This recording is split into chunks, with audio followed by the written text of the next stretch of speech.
Andaj pejgamberi sallallahu alaihi wasallam kur i ka thënë sahabiu i shquar Ebu Dharul Gafariu radiallahu anhu, ja Rasulullah, usini, më bon vasjet. Ka thonë, le të jetë gjuha yte e freskt me dhikr. Gjuha yte e freskt, gjithmonë me freskt të jetë. Se dhikri të përmendur Allahun është deva ul kulub, është ilaçi bari shërus i zemrës. E shëron zemrën. E shëron zemrën në të aspektin shpirtëror, e qetëson zemrën, e rahaton zemrën. Kur ka dhe një problem muslimoni e përmend Allahun, i qetësohet zemrën. Ela bi dhikrillahi tatma'innul qulub.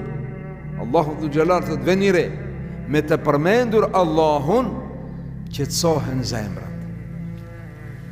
Ke do një telashe, ke do një sprov, do një dhimbje, do një derdh, diçka ke, përmendë Allahun, është deva, është ilaç, shërim i zemrave dhe magfiratun lidhunub, dhe është falje për gjunahet. Pra dhikri është ilaç i zemrës dhe pastruesi gjunaheve. Pastron gjunahet me dhikr. Andaj pejgamberi sallallahu alaihi wasallam thotë: udhkurullaha fis-sarra yadhkurukum fid-darra. Përmendni Allahun kur jeni rahat mirë, mos harroni. Mos harroni kur jeni mirë, ndarsa mos harroni. Mos u çoroditni. Përmend Allahun kur je në gëzim, kur je mirë, rahat. Yadhkurukum fid-darra. Që kujtoj a juve kur të binin zor. Kur të binin zor, thua Allah.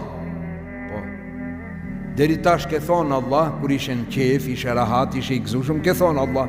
Edhe tash thua se ke të drejt, se Allahu është me ty dhe të del në ndihmë. Pra, jedhkuru ke, do në thot të të kujtoj dhe të të ndihmoj.